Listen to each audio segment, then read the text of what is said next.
All right, we'll go ahead and get started. Good afternoon, everyone, and welcome to the Climate Hope Pledge Card launch. We are thrilled to have you join us today as we discuss this very important initiative. Today, we'll be talking about the Climate Hope Card campaign, exploring how congregations can participate in this nationwide effort and advocate for stronger environmental regulations. Before we begin, I am Sue Mueller, the Climate Hope campaign organizer for the United Church of Christ National Ministries. Joining me today are three of our summer interns, Marty Martinage, Daniel Stewart, and Wesley Rogers. Also in attendance today is Dr. Reverend Brooks Burnt, Minister for Environmental Justice. Brooks, would you say a few words and start us out with an opening prayer? Thanks, Sue. I am excited to be here today. I'm excited that we have a campaign this year that is really going to help us make hope contagious. And that is exactly what the world needs right now. Let us begin with prayer. Dear God, we come to you with a concern for the climate crisis and all that it affects. It affects all that we care about and all that we love. We come filled with love for children and grandchildren. We come filled with love for neighbors far and near. We come filled with love for all of your creation. May this love ground us, drive us, and propel us forward. May it create for us a space of hope. On this webinar, we are connected with others who have a love and a hope. We are connected with others who can join with us in making a real and profound difference in a world that so desperately needs hope, that so desperately needs action, that so desperately needs a way forward. We pray now in the name of your Son, Jesus. Amen. Thank you, Brooks.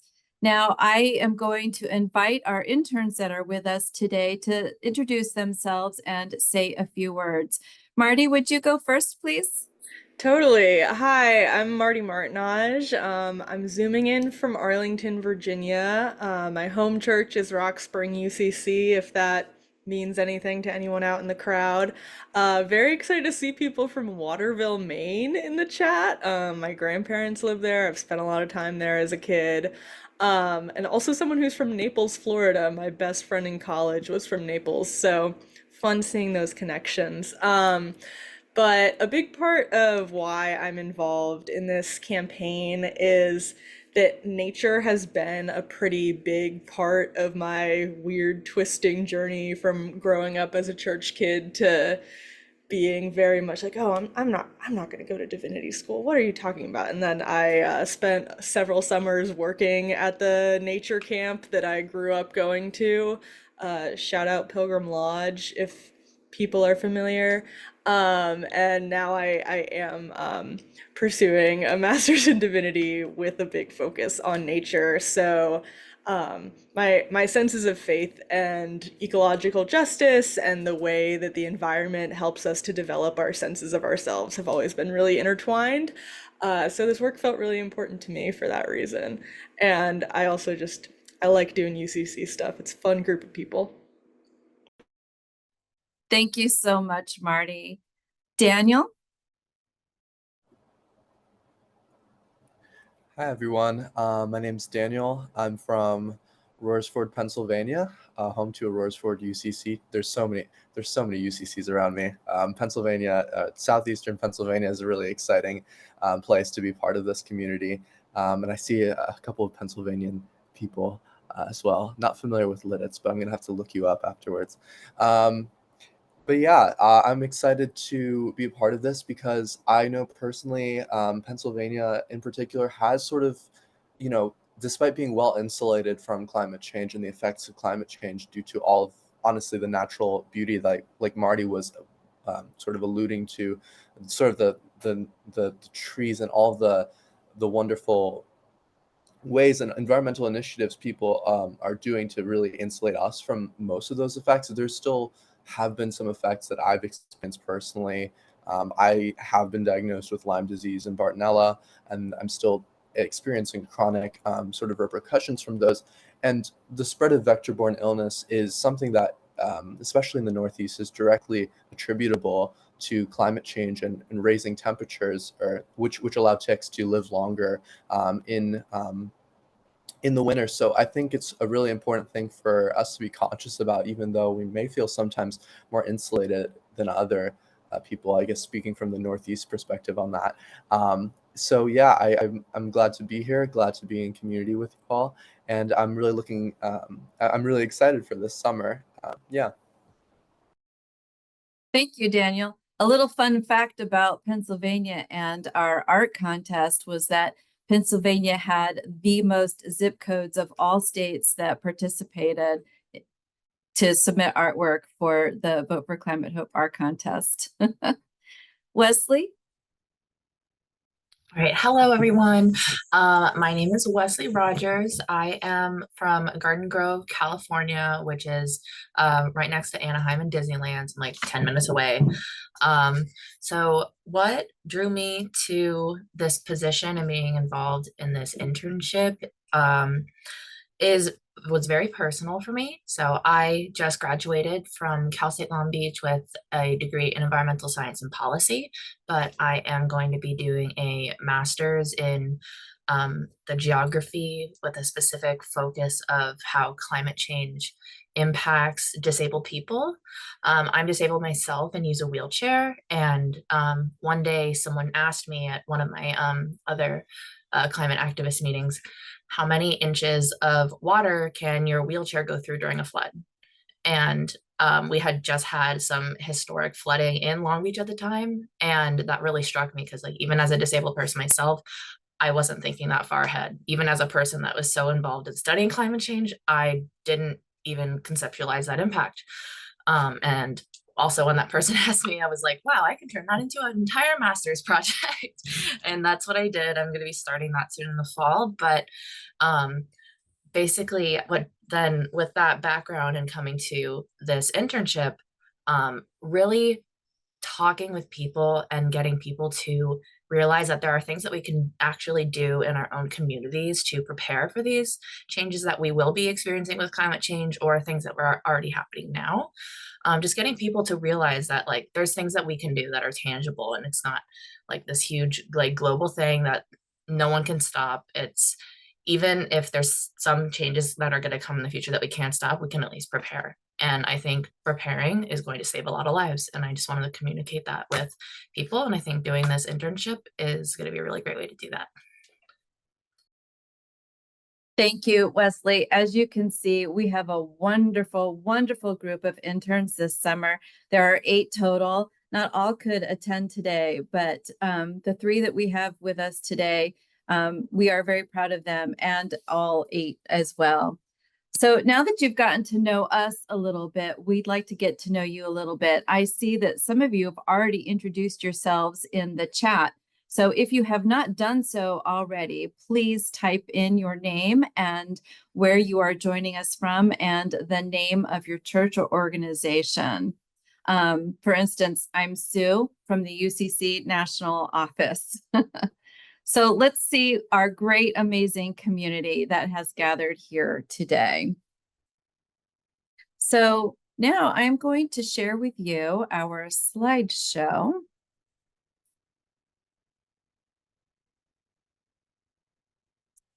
Wonderful.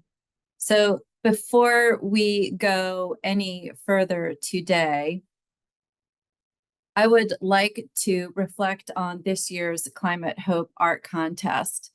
This contest invites children up to age of 18 to submit artwork reflecting on the theme of climate justice. So let's take a moment to recognize the winners of this year's Climate Hope Art Contest.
Wasn't that wonderful? I love watching the slideshow.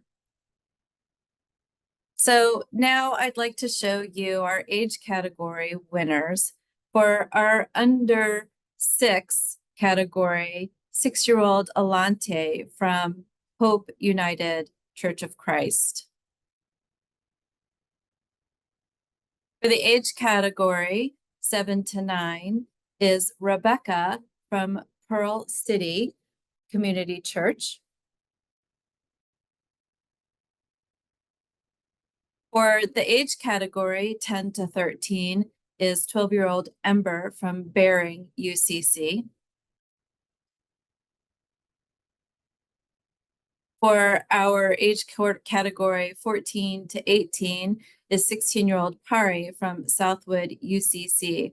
Fun fact on Pari, when we notified her family that she came in this category, they were on vacation, and we had to find her mom and dad in order to have her participate.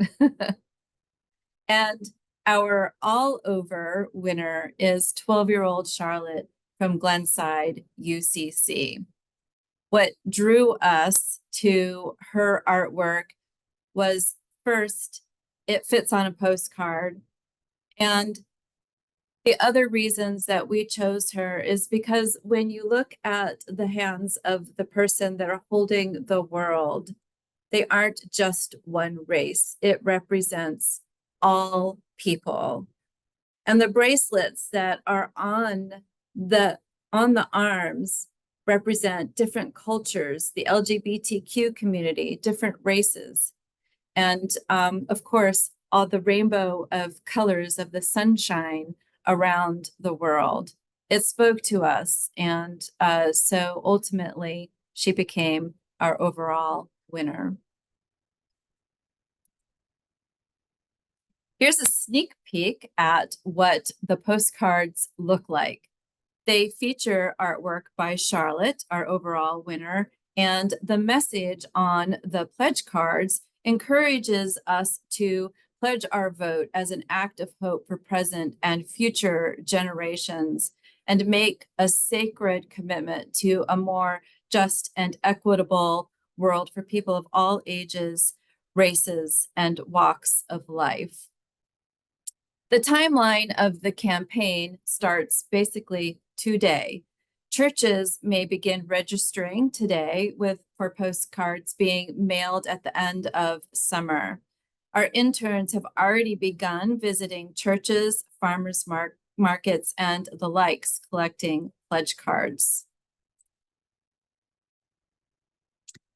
So in just a moment, I am going to walk you through our toolkit, our how to register your congregation, and how to register on the Vote for Climate Hope pledge form, online pledge form. So first here is how is registering your church, and we'll go over this in detail shortly.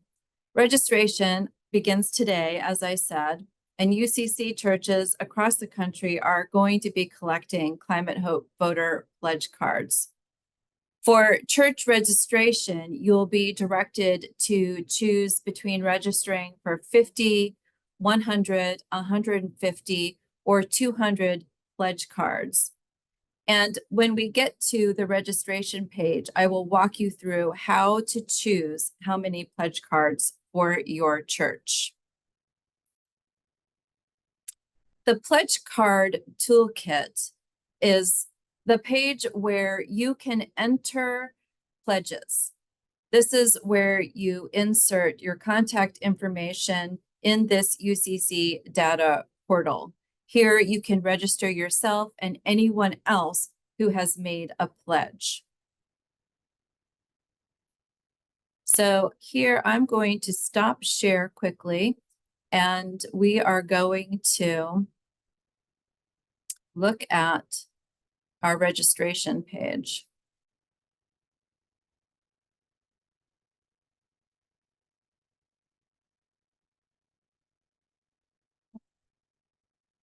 Brooks, would you share this page in the chat? I need to make this full screen. My apologies. So here in this toolkit, it gives you all of the resources that you could possibly need for the pledge card campaign. When you gather your team, you want to gather your green team or anyone else in your church that you think would want to become involved or who would be good to be involved. When you gather your team and you have your first meeting, watch the video, which is what we just looked at. And the link for it is right here on this page. And then scrolling down a little bit further is understanding why pledge cards work. There are 3 reasons that Brooks and I like to share on why this campaign works. And you are welcome to use these reasons in your campaign as well. First, people are likely to vote when it's about an issue that they care deeply about. So for me and for Brooks, because climate justice is an issue we care deeply about, we will vote along those lines. Second, people are more likely to vote when they have made a social obligation to do so. So, Brooks, I'm going to vote for Climate Hope. I have just obligated myself telling Brooks that I am going to vote for climate change. So now in November, I am more likely to vote for the campaign. Third, people will vote when they get a reminder to vote. So once you get closer to the election, and if a person receives a reminder, please vote for climate justice, then they'll be reminded and will vote for climate justice. Next up is making hope contagious.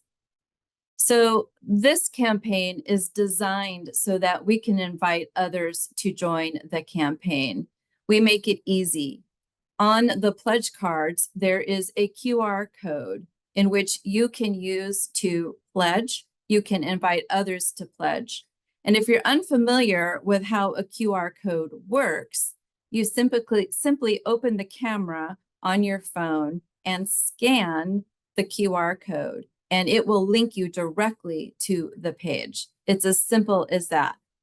If you have difficulty doing that, feel free to email me and I will be happy to walk you through it. Next are our tips and best practices. First, we encourage you to collect the pledge cards during a worship service. You can make an announcement during your worship service to have people fill out the pledge card. We have sample announcements that you can use right here on the toolkit page that you can put in your bulletins and in your social media as well. And if possible, you can also place them not only in your bulletins, but you can also place them on the pews during or before worship. The pledge cards are then gathered as people exit the sanctuary. Second is involving the children and youth in the climate pledge card campaign. Children can collect the pledge cards as people leave the sanctuary. They can make announcements during the worship service. Your youth group can also attend farmers markets and other outdoor festivals in order to collect pledge cards. You can also use the children's sermon in order to talk with them about climate justice and about the pledge cards. Third is giving your entire worship service a climate hope theme. We offer liturgical resources for your service, which includes sermon seeds for your pastor as well. You can use these ideas to craft your worship service and any other events that you have revolving around climate hope. And fourth is going out into the public to collect the pledge cards. Any venue that has lots of foot traffic is the perfect place. We are suggesting farmers markets, which our interns are attending, anything that's an outdoor concert or a venue where there will be lots of people gathered are perfect. You can utilize here our one-page resource document that also walks you through how to collect pledge cards within the public.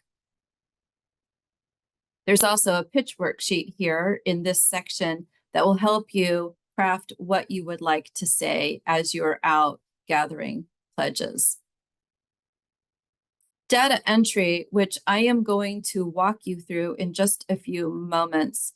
This is where this online pledge form, where you enter the names, email addresses, and phone numbers of those pledges that you have collected. And once you have done that, and I'll show you this in just a few moments, it will pop up on the page to click here to submit another pledge, which I will show you in just a few moments. Finally, if you need additional pledge cards, then you can email me directly. All that you need to do is tell me your name, your church, and how many pledge cards you would like, and I will take care of getting them to you. If you would like to schedule any of our 8 interns to speak to your church via a Zoom, then you contact Brooks directly and he will connect you with an intern and schedule them for a talk with your church. Lastly, we have lots more that we plan to add to this page. And please check back frequently because we will update frequently on new resources to help you with the pledge card campaign. Next, I am going to share with you how to register your church. So let me pull that up. So here on this part here, there is a section that you can click on for what our values and vision is for our practice. I suggest that when you come to this page that you click on it and review those. Brooks is sharing this in the chat, so if you would like to go through this at the same time as me, you are welcome to, or you can simply just watch what I am doing. So here is where you will choose, for your team will choose for your church how many pledge cards you need. My church on the west side of Cleveland, Ohio, probably has about 100 to 125 people in their pews on a Sunday morning. So I feel fairly confident that my church can commit to 150 pledge cards. So here I'm going to check that. Now, your other options are 50 pledge cards. You're a smaller congregation, but you're mighty. So you feel you can that you can commit to 50. 100 pledge cards would be for a parish that probably has about 50 people in their pews on a given Sunday. If that's the case, you would want to pick 100. Again, the 150 pledge cards, like my church is going to commit to, probably seats 100 people in a pew on a Sunday. If you have more people in your pews than that on a Sunday, then you can probably confidently select 200 pledge cards. So here, I'm going to fill out my church information. My church is the UCC National Ministries. We are in Cleveland, and my state is Ohio.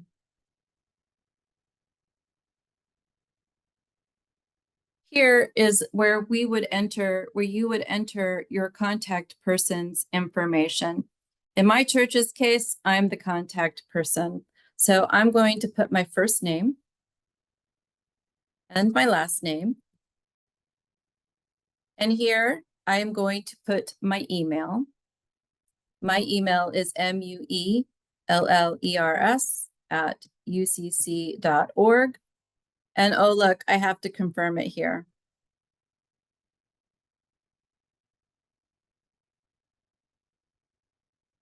And now my phone number. My phone number is 216-736-3283. Now you guys know how to call me. The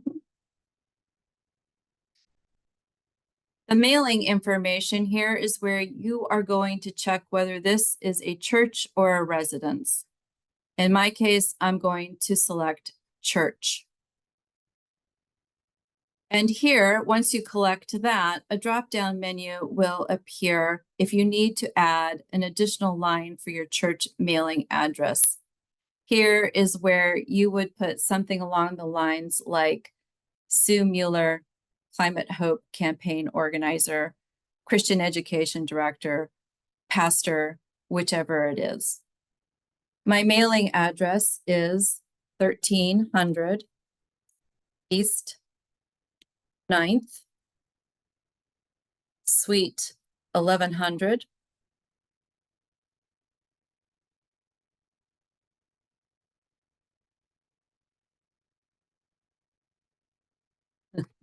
Cleveland. State is Ohio, and the zip code is 44114. Easy as that. The next thing I'm going to do is click submit. And of course, it's taking its time. And that's it. It just takes you back to this page.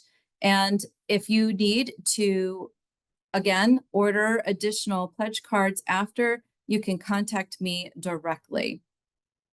Next, and now Brooks, tell me if this shows up. Does this show the Take the Climate Hope voter pledge? Yes. Excellent. Okay. So this is where, and Brooks is going to share this in your page in the chat as well. This is where you would register yourself and anyone that you sign up to pledge to vote for climate justice. Again, this is super simple. Here, I'm going to put my name in, Sue Mueller. My email is muellers@ucc.org, and I need to confirm it here. Your phone number is optional, and I'm going to skip this time. I don't need to put this in. If you choose to, you certainly may. It's a way for us to contact you if we have any questions. And here, I just click Submit Pledge.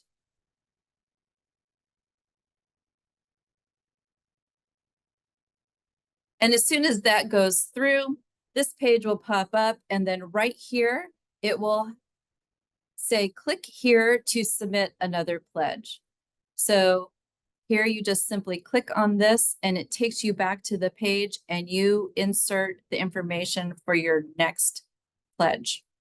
It's as simple as that.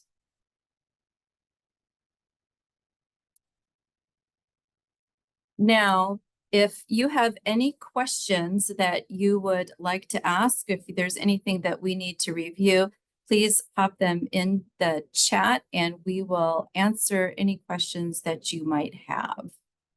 So are we collecting 150 pledge cards and entering the data on 150 pledge cards? Yes.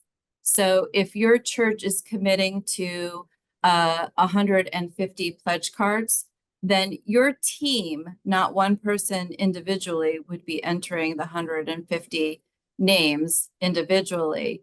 Your team, you can split that between your team. And then that way, not just one person is entering all the data on 150 cards. And do you want couples to sign individual cards? Yes, we would like each person to commit individually. Our church has 600 members. How do we take care of that? I would suggest that you commit to 200 pledge cards. And as soon as you run through those, please email me directly. This was from Bob Selby. So yes, contact me as soon as you run out of those 200 pledge cards. Do you need to let people know, this is from Susan Crandall, do you need to let people know who submit pledges that they will be entered in a database, and will they be contacted? The people who whose data is entering will only be notified a couple of times. They'll be emailed towards the election to remind them to vote. So I Well- yeah, and if you look at the pledge card, it basically outlines what to expect when you put in your information. It says that you'll get 2 emails, a confirmation email, and then an email near the time of the election to remind you of your commitment. Stuart asks, will I see the registration info right after this meeting?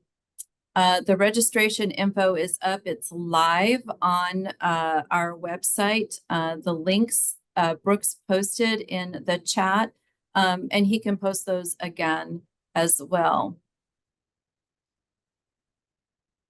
Okay, so Carol Fox asks that she understands that information on the actual cards gets uploaded individually, but the information from the QR code. So when the QR code is scanned by an individual, it will take them directly to the registration page to commit to vote for climate change. And then they just fill out the form there.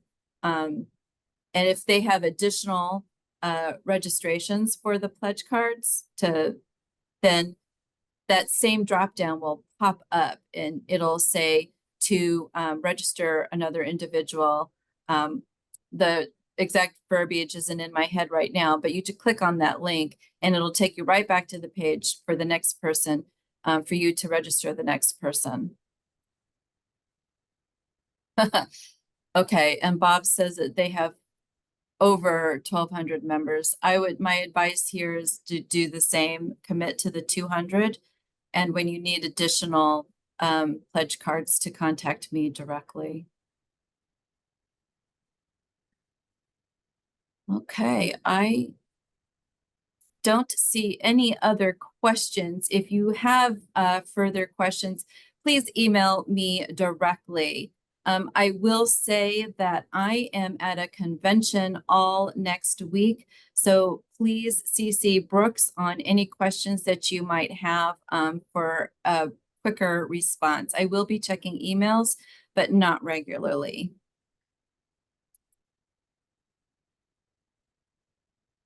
And the information from the cards we treat just as we do anytime somebody subscribes to something online. The data is only kept and used by the National Senate of the UCC, and in this case, we're committing to the promises of only the 2 emails for those who sign the card. Yes, thank you, Brooks, for answering Carrie's question. And with that, we are concluding for the day. I would like to leave you with a hymn. I'm not going to sing it, but I am going to read parts of it to you. And it is one that we all know and love very, very much. All things bright and beautiful. And take this back out into the world. Remember why we are fighting for climate justice. All things bright and beautiful, all creatures great and small, all things wise and wonderful, the Lord God made them all. The rich man in his castle, the poor man at his gate, God made them high and lowly and ordered their estate. The purple-headed mountain, the river running by, the sunset and the morning that brightens up the sky. He gave us eyes to see them and lips that we might tell how great is God Almighty, who hath made all things well. Thank you for joining us today. Be well.